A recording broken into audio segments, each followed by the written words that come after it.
Hello, welcome to day 8 of the Gospel according to Child Protection and Safeguarding. How are you today? Do you know where your children are? So, today we're talking about where to belong. And as always, we start with a quote. Too often, we underestimate the power of a touch, a smile, a kind word, or a listening ear, all of which have the potential to turn a life around. By Leo Buscaglia. I hope I pronounced it right, because there's an Italian pronunciation, there's the Spanish pronunciation to the name. Every child needs a place where they can feel safe, seen, or wanted. Did you feel safe growing up in your home? Did you feel seen growing up in your home? Did you feel wanted growing up in your home? I'll give you a few seconds to think about that. What a child needs is beyond education, shelter, clothing, holidays. What a child really is craving for is identity, connection, where to belong, whom to belong to. Where do I belong? Now, building this belonging starts from the home. Oftentimes we say that the first institution that the child comes in contact with is the family unit. So where else would that start from? To start from the house. And there are practical ways to making a child feel like they belong to a home. They feel safe, they feel wanted. And these things might sound a bit mundane to you because, we're in a fast-changing world. As simple as eating together on the dining table, when it is possible. Family time for bonding. You eat together, you talk. You admire them when you're talking. I haven't looked at you lately. You're such a beautiful child of mine. God blessed me with such an amazing gift. Words of affirmation. What is the child's interest? I remember, I think it's Ronke Poshu said when her child was growing up, she had several interests and she deliberately took interest in all of the things that her child liked.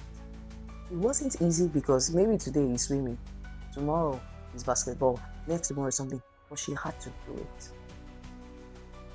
What is your child's interest? Are you interested in what they're interested in, or you dismiss it like, I don't understand, today is no, don't do that. Create conversations that draws you into the child, that piques the child's interest in you as well. And as much as we can, don't lie to your child. Let your children understand what it is that's going on with you. Give them some level of understanding with your job, relationships, what you do, so because you're teaching them a lesson. That's how they belong. Create times for conversations when you're free and say, okay, maybe Wednesdays are movie nights or Saturdays are tell me who you are by the parents. Create something, that is amazing. And create a time for affirmation. Giving eye contact when you're talking to your children, looking at them in the eye and telling them to do the same thing. They feel safe and they know that they belong here. The strength and the weakness of a child is heavily determined by their upbringing. We are all products of our environment, our experiences, exposure, education. And so therefore, if we're a product of all of those things, it means we're products of our childhood. How healthy was your childhood? It translates into your adulthood. How healthy was your childhood? For every parent, the greatest legacy you want to give to your child is not money. It's not houses.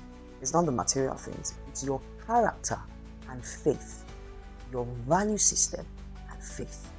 These are the greatest things that you can pass on to your children. A child doesn't necessarily want to belong to something that is unstable and uncertainty, chaos, turmoil.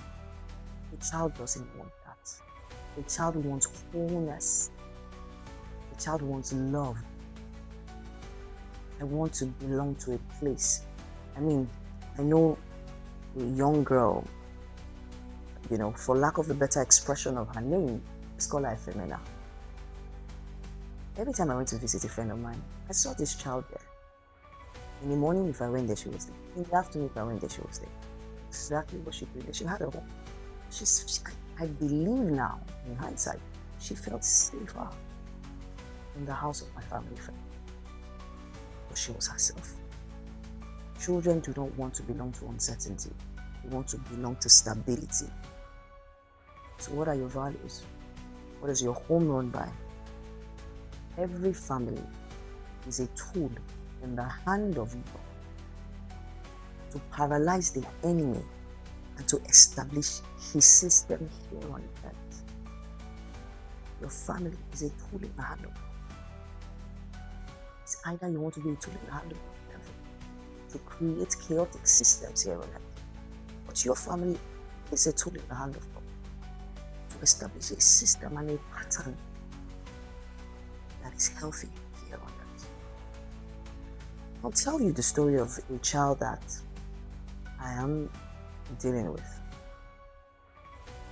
This child, every time, would leave school and travel to see her auntie. And when I say travel, I mean she's not in Nigeria, so the distance is quite far. Every time she would go there, her parents complain, "Why do you always do this?" And she doesn't even tell them. When she gets there, she sends a message, "Oh, I'm here." And just having to speak to her to find out, "Why do you do this?" She said, "When I'm there at my auntie's, there's so much love. I'm happy. I am free. I think I am my best self. When I'm at home, the tension is so much. It is chaotic. It is a struggle to have conversations. Everybody's tense. There's anger. There's no form of love. And I don't want to be like that." That is a child talking. Yes, a teenager, but a child. Now, the child doesn't have to bear the burdens of the character of their parents. But hey, this is what's happening. I know a story of another young boy who felt very invisible in his house. Very invisible in his house. Even that made it worse. Every time you ask him what you want, he tell you, "I want a hoodie." See, and in hindsight, thinking about why he always wanted a hoodie, was like, because I feel invisible, nobody sees me, so what's the point? And sometimes parents, I know we're trying, but some of your excuses are quite funny. And they said, "Oh, he thought he was just addicted to his phone." Would you allow your child be addicted to something? Does he always have to get to the point where something happens to the child before we wake up and realize that we've not been paying attention? Or we hand over so much responsibility to our children and say they should know better. As an adult, do you know better? Are there not certain things and mistakes that you do that you ask yourself, "Why did I do it?" Did anybody ask you should know better? So why do you give so much responsibility to a child who you should be guiding and nurturing? We can do better as a society, as people. Like I will always say, it takes a village to raise a child, but be intentional about choosing your villagers. So I'll leave you with this charge today. Every child deserves a safe place to belong. Let us protect their hearts, identity, voice, and nurture their sense of belonging. Children deserve more than survival because they matter. Let's not throw our children into people who constantly seek survival. They matter. Their lives are important. Every child is your child. Remember, childhood is meant to be preserved. Everything rises and falls on childhood. I'll see you for day 9. Goodbye, and God bless you.